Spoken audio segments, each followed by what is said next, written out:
Okay. Fine. Okay, today we're going to have these two sessions as we every time have. One is by me and another one is by Rajiv.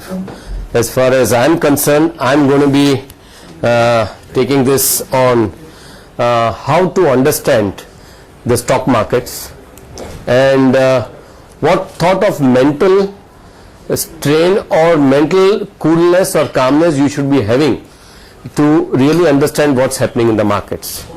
And we've been always talking of some behavioral anomalies in the market, and if you are aware of these behavioral anomalies, then once I take you through the diagrams, you will find that it is so easy to really identify a bull phase or a bubble which is in the making, and also you'll be able to know that, well, now the party is getting over, so let's get out of the markets. Now, to understand that, first is I'll take you to a short how is the presentation structured. I'll take you first through the normal decision making mistakes which we make. Secondly, I'll tell you about which are the different capital market participants. Of course, we all are also a part of that. And then we have to understand how each one of them is thinking. And then we go to understand how a system works. Because to understand anything, because we all are a part of a system, so it's important to understand what is systems and how does system thinking work. Then I'll take you through certain diagrams, how different types of heuristics, different types of biases can help form a bubble. And then ultimately it is because the role of any system is to be stable that when the balancing act comes, how the bubble bursts. That's why in anything, any system, there always has to be a balancing act which ultimately balances what was happening, whether it was an excess on the upward direction or excess in the downward direction. But the goal of any system has to be stable, whether it is our human being system or any system. And in the end we'll conclude saying that how simple it is to really identify certain trends in the markets. Now we all are aware, which we have done so many times, that our brain takes shortcuts in making decisions. It does not process the full information, and that's why we have biases. So when you have such biases, your expectations also become biased, because you are looking at the market or you are looking at the environment from a very different point of view. Now there are certain decision biases which are always affecting us. These are the 5 biases which affect us to a great degree in our stock markets or even in our money markets. Now let's see how different types of decisions are affecting biases are affecting our decisions. Availability. We normally make decisions based on all the readily available information. Now today also when everyone came, the answer was what is happening to Greece. Now because this was very vivid through our newspapers, through the media, that something has happened in Greece, so there is a problem, the stock markets go down, everyone is talking about. So we are always making decisions from which is a readily recallable value. Media coverage, analyst reports, advertisement which we see helps us, or I would say diverts us to make certain decisions. And it is because of this we all are bombarded by the same type of advertisements, so when we start behaving in the same manner. So herd mentality ultimately takes over. Secondly, we make decisions out of representativeness. If Tata Steel comes out with excellent results, then Jindal Vijayanagar Steel also follows. Similarly, Bharti Airtel comes out with great results, then you have Reliance communication also following, whether the results are out or not. So we make decisions based on our, even in our elections, when we cast our votes, it's not more because of the individual, it's more because he is representative of a certain party. So most of the time our decisions are based on representativeness. IPOs. At different times you have different IPOs coming in the markets.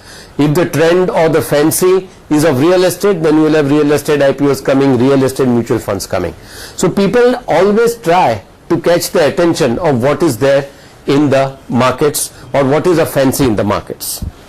In the .com, we had that if you put just a com behind the company name, the valuations changed drastically because it became representative of the technology sector.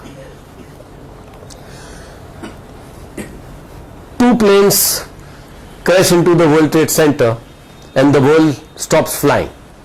It was a saliency effect, one of a kind effect, but next day most of the flights were just going free because a one-off effect, when it happens, people really start overreacting to the information which is there. Now the Mangalore plane crash also showed that a lot of flights from Mangalore, they weren't empty because there was a crash over there, because it was very vivid.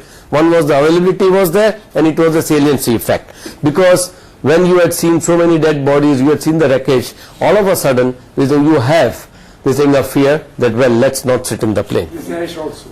Ash, yeah. And these quarterly results of companies, one good or a bad quarterly results takes the stock prices either drastically up or down. Now the same thing has happened to Emphasis.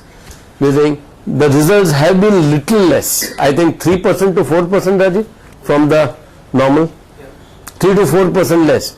And the stock market is, it's a one-off event because there were some adjustments and all, and the stock market has reacted very adversely in the stock price. So it is basically a saliency effect which is at work. Now overconfidence is another bias where people underreact to any new information, because when you think that you are smarter than everyone, then whatever new information comes to you, you tend to underreact. Now analysts commenting on the Ambani truce. Now there is nothing like a truce. Both have got fed up paying the legal bills. Anil Ambani, this thing, has told him that let's have truce because he knows that he is down and out. So now, but the press starts mentioning that it's a truce. There is nothing like a truce. Now the press is very confident that about the information which they get, and that's why they are underreacting to any information which is given to them. Similarly is FII figures. When FII figures come, there is some selling pressure. People are overconfident that now the FIIs are just going to go and exit from the market. Similarly, when they come, they are telling that index will go to 25,000 because FIIs have started buying. The same is the case with, after the budget, you have all these analysts talking about and commenting on the budget. But you can only comment on the budget after you have read the finer print, which takes about 3 days for any normal person to read. Now anchoring. We always get anchored to something, and when you are anchored to a number or an event, you underreact to that new information. Now most investors have really missed out on the current rally.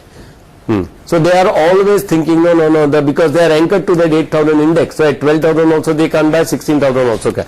Because the anchor just goes on taking them, no, the market has moved up so much, so we cannot be buying. So these are some of the things which I want you to bear in mind, that in a market when a bubble is being formed, these are the things which ultimately is going to distort your thinking. Now this is a capital market system.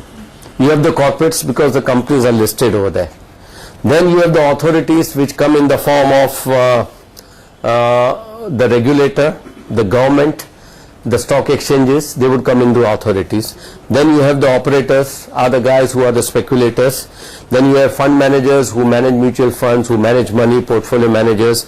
Then you have the investors, and you have the intermediaries like brokers. And these are all the participants. Now